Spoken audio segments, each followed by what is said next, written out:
Now let's move on to devices. For endpoint protection, we have Microsoft Endpoint Manager and Microsoft Defender for endpoints, which together will make sure that your endpoints remain secure. It is so important that we get the balance right between allowing your employees to use any device, but at the same time, ensuring that those devices remain secure. Let's focus on Microsoft Endpoint Manager. With Microsoft Endpoint Manager, device can be either managed, for example, corporate-owned devices, or unmanaged, for example, a user's own personal iPhone. Now, managed devices are enrolled into Microsoft Endpoint Manager and using mobile device management, or MDM for short, we can enforce that the device meets our minimum compliance requirements.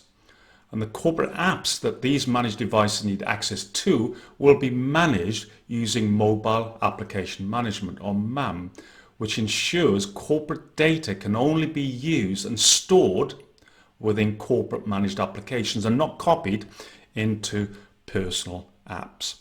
With unmanaged devices, or BYOD devices, although we cannot control the device using MDM because it's owned by the user, we can still manage access to our corporate apps using MAM.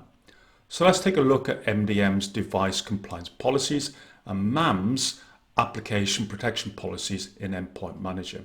With MDM device compliance policies, we can enforce that the device has the latest OS, is encrypted, uses a PIN to access the device, and is not jailbroken before being able to access our network and view and download our company data. Now, when that user is signing in and has passed the identity checks with Azure AD, Azure AD will then check with Endpoint Manager to see if the device meets our compliance standards before allowing access to our corporate resources.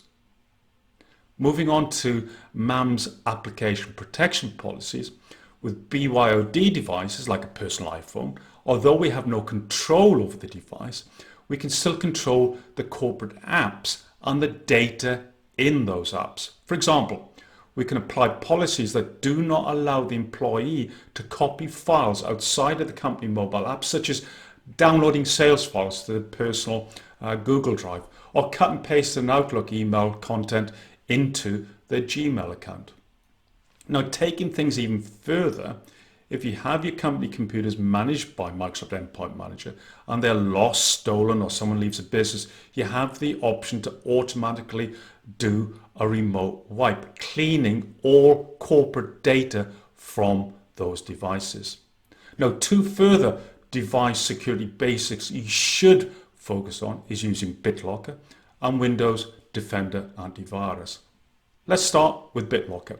It amazes me how many companies I talk to don't have encryption enabled across their company computers, which is nuts because Microsoft BitLocker disk encryption is included free with Windows 10. And our second Security 101 basic, my recommendation is to start using Microsoft's Windows Defender AV product. Windows Defender AV is a corporate grade AV system that is included with Windows 10 and is the only AV tool we use in our solutions. You do not need to pay for a third-party AV product. So those are the basics of Zero Trust for device security I'd look to do early doors. But if you want to ramp up your device security, then you should look to introduce Microsoft Defender for Endpoint. Defender for Endpoint takes a proactive approach to protecting your laptops, smartphones, etc., minimizing all areas that could be entry points for your cyber criminals, from blocking untrusted applications and websites to reviewing all device settings. Now, together, Microsoft Defender for Endpoint and Endpoint Manager are the best of friends. Take, for example, let's say that Defender for Endpoint has identified that a user has opened a Word doc that has embedded malicious code in it. Now, Defender for Endpoint will classify the device as high risk, and with an Endpoint Manager, you've already created a device compliance policy to classify high risk devices as non-compliant. This classification allows your conditional access policy to kick in and block access from that device to your corporate resources.